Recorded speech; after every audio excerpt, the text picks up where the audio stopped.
Moi. Ootko Mikke? Joo. Mukava tavata vihdoin. Joo, mukava nähdä näin kauniin naisen täällä kuvauspaikalla. Joo, ja mukava olla täällä. Joo. Sulla on tosi kauniit huulet. Tarkoittaa sitä, että sun äidillä oli testosteronin yliproduktio, kun hän oli raskaana. Okei. No sit sun pitäis nähdä mun toiset huulet. Joo, se oli vitsi. Onko sulla jotain menoja tänään näiden kuvausten jälkeen? Hei! Asia on already met. Mikke, Miriam, Mikke. Nice. Hej. Alltså, Miriam, är det här din flickvän? Jaha, inte flickvän. We are in a relation where we are having sex. And great sex too. Hey, Mika asked if we want to go for a beer afterwards, right? Oh, I would love to. It's our last day, so... Yeah, sure, cool. Alltså, jag hinner inte på något sätt, så jag måste gå.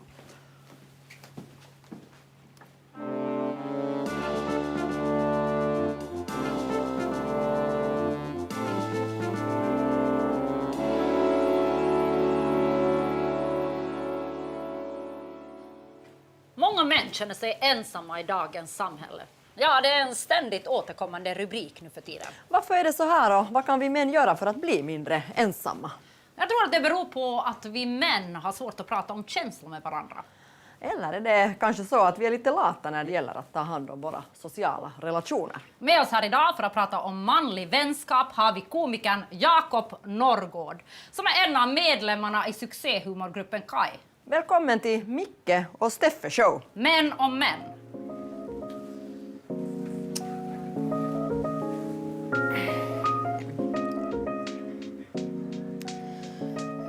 Skål. Ja. Hur skulle du beskriva en bra vän? En bra vän är ju någon som man kan ringa när som helst ifall man har någonting som man funderar på. En som alltid ställer upp och är lojal och kan hålla en hemlighet. Men tycker du då att du har såna vänner? Absolut. Jag har exakt 2 sådana. Just det. 3. Jag har en sambo också. Tycker du då att du kan ringa de här vännerna, de här goda vännerna och säga sådär, hej, jag mår dåligt? Jo, absolut. Ja. Det ska jag nog kunna göra. Finns det några ämnen då som du känner att okej, de här sakerna kan jag verkligen inte prata med de här vännerna om? Alltså, jag är på sätt och vis lite som i en kanske ovanlig sits, för mina bästa vänner är också mina kollegor. Så att det är lite så det blivit som att jag träffar dem som 8 timmar varje dag oftast. Sen när man kommer hem så kan det kännas lite konstigt att man ska ringa dem som man liksom man har så mycket tid som man ska kunna, men då jobbar vi ju, så då pratar vi inte om sånt oftast. Det är liksom en knepig balans att vara både bästa kompis och kollega. Liksom. Men tycker du då att det ena tar över? Är det då så att säga det här kollegiumet tar över mera? Förstår jag dig rätt? Eller? Ja, eller som så det är, speciellt när man är väldigt inne i ett projekt, så då är det ju som så det enda man pratar om är det här att hur ska vi lösa de här problemen man har, och att det känns som att, eller ta tid att hitta tillbaka till att vara bara kompisar istället för att liksom, ni känner inte igen det här eller? Ja, jag tycker, men jag kanske inte på det sättet jobbar så jättemycket med mina vänner. Utan jag har liksom, de är ganska sådär liksom på det sättet separerade. Okej. Just det. Ja, jag har kanske mer det att mina kollegor är till viss mån också mina vänner, men att då det blir nog mycket så här jobbsnack tycker jag. Att det är nog svårt att switcha det här liksom till att nu ska man börja öppna sig eller tala om något liksom djupare saker. Nej, och på ett sätt blir det ju tydligt också, eftersom när jag har träffat Axel och Kevin en hel dag, så det blir, om jag ringer på kvällen så då vet de att det är en signal att nu är det någonting annat. Precis. Men alltså du känner att du bara kan ringa liksom och säga sådär, du behöver inte ha något svepskäl, du känner okej, att hej, nu mår jag dåligt, jag behöver prata nu. Ja, det ska jag nog kunna göra. Okej, vi pratar mycket om manlighet och då pratar vi ju att manlighet är ju liksom på det sättet att män ibland kan ha liksom svårt att öppna sig och prata om känslor. Absolut. Nej, men jag känner jag nog igen också. Jag är nog väldigt få vänskapsrelationer med män som jag har som jag kan göra ändå liksom. Är 2. Ja. Alltså. Jag känner nog verkligen igen det där att jag kan tycka att med min syster kan jag ibland prata om ganska djupa saker, men däremot sen med mina vänner och ja, man vill ju liksom inte vara på terapi så att säga med dem heller. Men samtidigt är det ju också viktigt att kunna också öppna sig, för om inte en öppnar sig öppnar ju inte sig heller en annan, tänker jag. Att det är någon slags dialog ändå. Exakt, och jag känner igen mig i det att liksom med kvinnor som är mina kompisar som bara är liksom bekanta så kan det ofta bli att vi glider in i djupa samtal fast vi inte är jättebra kompisar. Men Varför tror du att det är så? Jag vet inte faktiskt. Det känns som det finns någon sorts liksom manlighetsfasad som man ändå ska hålla upp. Liksom, det tar väldigt lång tid innan man kommer ner på de här. Förutsättningarna ska vara perfekta också för att man ska kunna prata om de här riktigt djupa sakerna.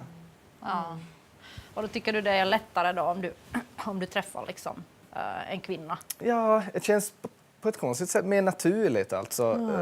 Med flera, men det känns kanske, alltså, förstår ni vad jag menar? Att om jag är på en fest och jag träffar liksom kvinnor som är bara bekanta, så då kan vi snabbt glida in i djupare saker. Men med mina närmsta manliga vänner så har jag ändå liksom, det är lite samma sak, men... Ja. Men med ytligt bekanta män skulle det här kanske inte ske? Exakt, exakt. Det är precis det jag menar. Är det sorgligt? Är det här någonting som är lite sorgligt om man tänker på manlighet idag? Jag tror att det är ett stort problem. Ja. Absolut, att det är liksom att för de män som inte känner att de har jättegoda kompisar och bara har bekanta, så har ju som då ingen att prata med. Och det är ju jättetråkigt. Precis, men Jakob, när har du känt dig ensam? Det funkar inte. Är det paus? Jag ser du, jag satt de här. Sorry, det var inte meningen. Hej! Hey. Was I any good? You're allowing only men to a separatist show, so how good can it be? Okay, do better yourself. Oh, hey, by the way, I downloaded the whole season 2 of Ritariassa. Yes!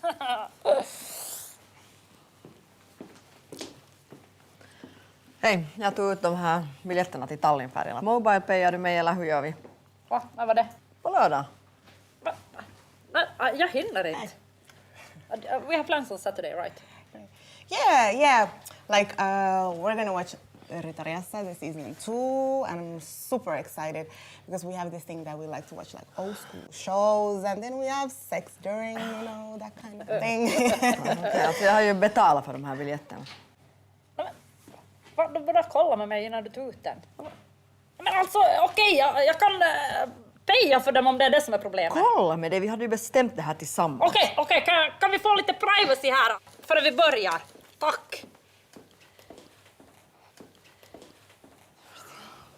Vill du åka med mig till Tallinn på lördag? Okej, vi kan fortsätta. Hej, Steffe tillbaka i sättet. Okej.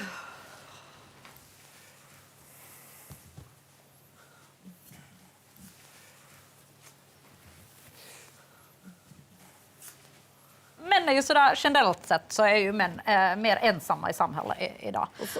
Och jag frågar dig, Micke, varför tror du det är så? Ja, det är intressant att du ställer den frågan till mig.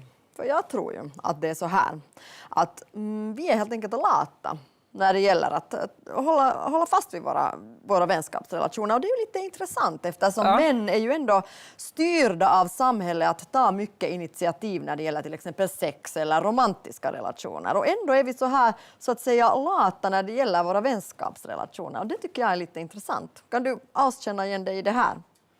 Ja, absolut. Jag kan känna igen mig i att som man så kan det vara svårt att upprätthålla liksom, många vänskapsrelationer. Och speciellt till män, liksom, bara det att skick åt en bekant att ska vi träffas kan kännas liksom... Är det ett stort steg? Ja, det är ett stort steg precis.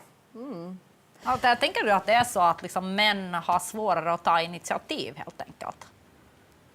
Ja, kanske vi är lite lata. Kanske är så att vi är liksom... Vi är vana att få serverat liksom. Eller jag vet Men jag inte. vet inte, för jag tycker det är konstigt, för när det gäller då till exempel romantiska relationer så har jag åtminstone upplevt att ingenting är så att säga serverat, utan tvärtom får man ju jobba ganska hårt på det. Men så är det svårt att översätta det här till en vänskapsrelation, tycker jag.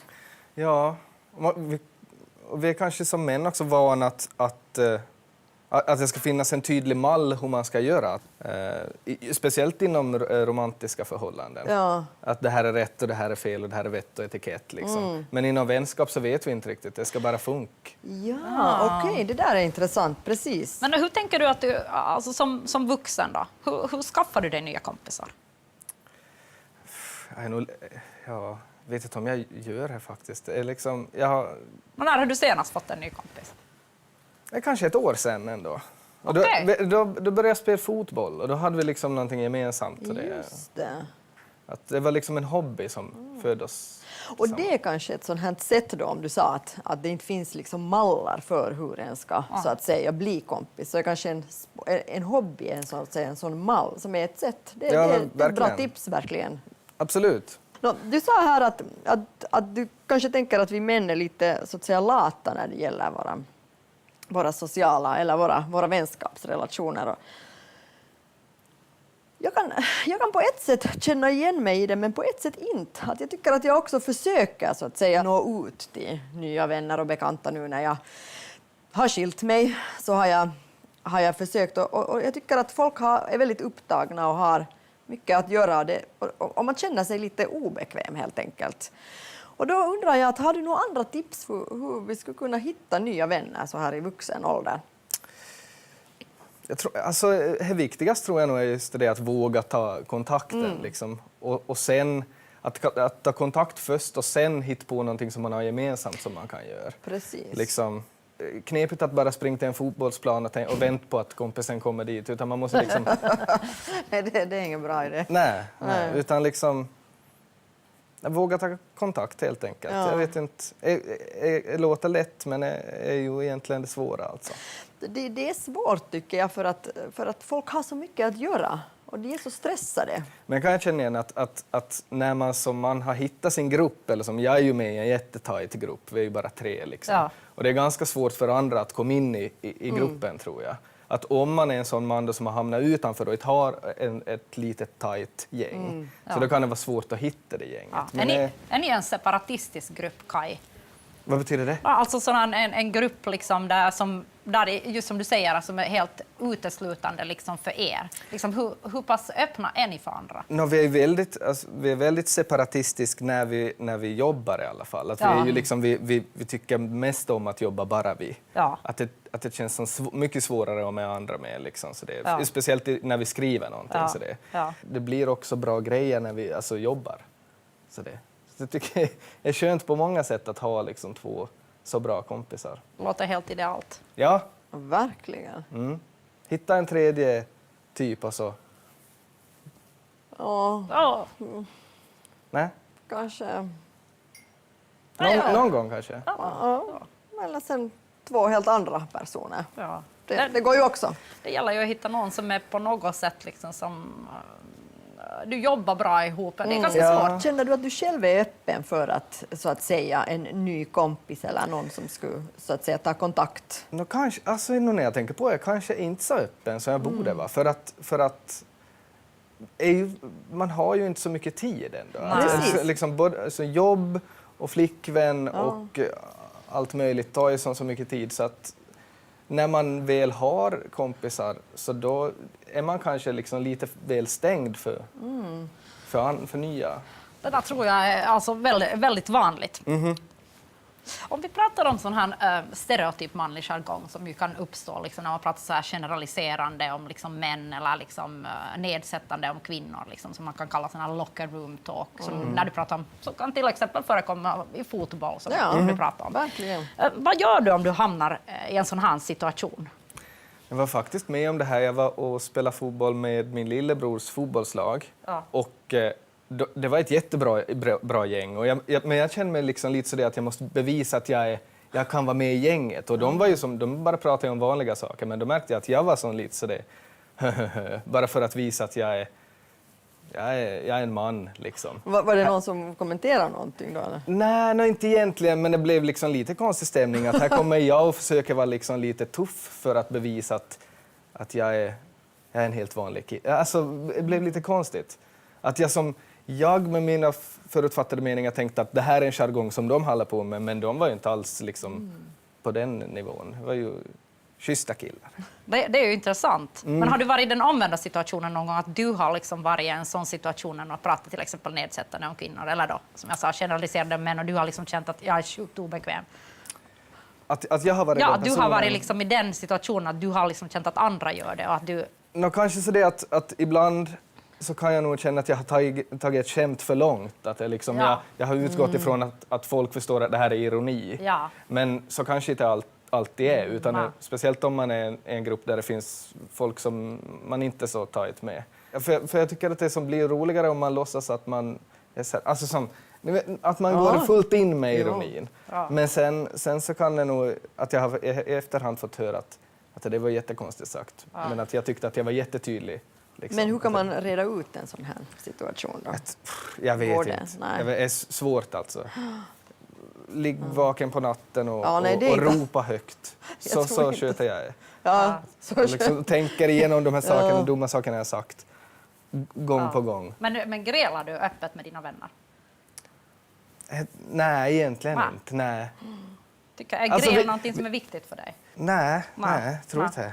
Alltså så det är att prata ut om saker och liksom vara öppen med hur man känner. Ja, men om tror det har jag. hänt något sånt här, att någon har tagit ett skämt för långt till exempel, kan ni då prata ut? Ja, men här kan vi nog göra. Och det är ändå liksom svårt att få något reda på det, för man vet inte riktigt. Det blir liksom, man pratar om det länge, men jag vet inte om det leder någonstans. Nej. Liksom. Du känner igen det? Ja. Jag kan nog känna igen det där. Är det inte bra att prata ut om saker eller? Vadå, Absolut. tycker inte ni att det är bra? Jag tycker det är bra, men jag tycker det är två olika saker. Det är inte som ett gräl då, tycker jag, utan det är liksom bara som en naturlig del.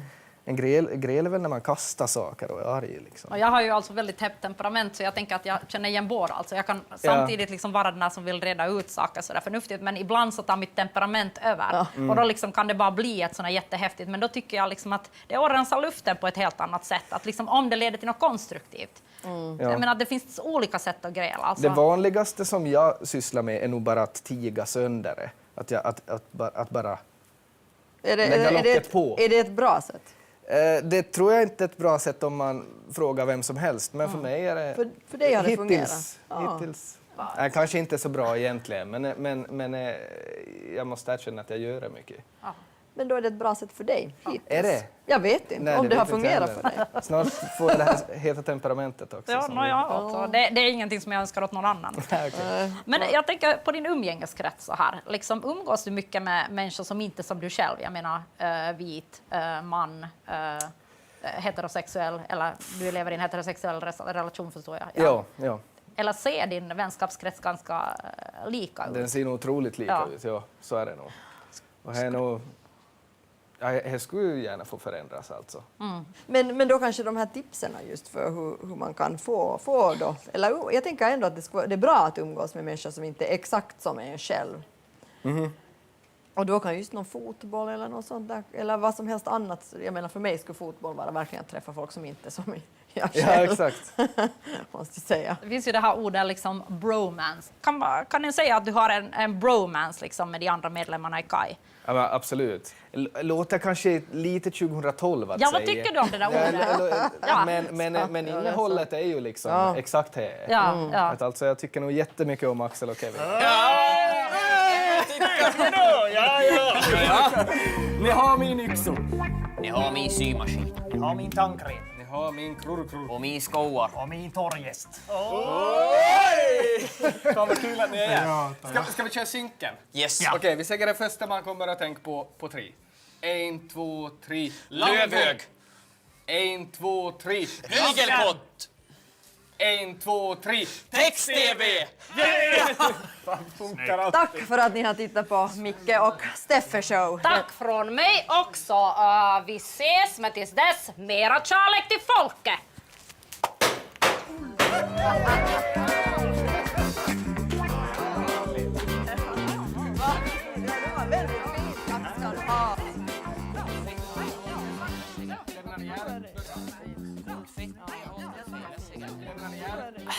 Hej, alltså, sorry för det där med Tallinn, alltså, vi kan ju åka någon annan gång. Du vet, det är bara det att Miriam är gravid och jag ska bli pappa och liksom ihop fast ändå inte. Och nu har han laddat ner hela andra säsongen av Ritariassa. Du vet, det är olagligt. Och du vet hur det är. Vad fan Micke, alltså... Du har väl andra vänner som du kan åka med? Varför har du på dig Miriams kläder? Du är så satans elak!